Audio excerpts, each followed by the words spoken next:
Trump की policy का पहला शिकार पाकिस्तान का जैकब आबाद।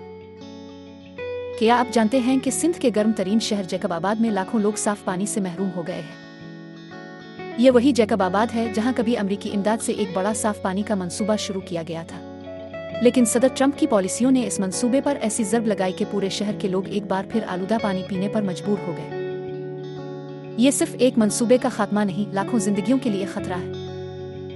हैंड्स नामी तंजीम जो रोजाना लाखों गैलन साफ पानी फराहम कर रही थी, अब फंड्स की बंदिश के बाइस काम रोकने पर मजबूर है। जबकि जैकब आबाद जैसे इलाके में जहां दर्जा हरारत 50 डिग्री सेंटीग्रेड तक पहुंच जाता है, साफ पानी किसी नेमत से कम नहीं। माहिरीन खबरदार कर रहे हैं कि अगर हुकूमत सिंध ने फौरी इकदाम न किए तो हेपाटाइटिस और दीगर जानलेवा बीमारियां तेजी से फैल सकती है।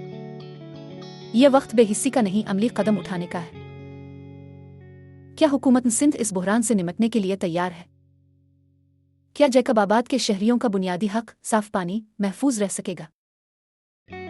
डॉक्टर तौसीफ अहमद खान का मुकम्मल आर्टिकल पढ़ने के लिए रोजनामा इकब्सरीज की वेबसाइट पर जाएं और जैकब आबाद के शहरियों की कहानी जानें। उनके हक में आवाज बुलंद करें।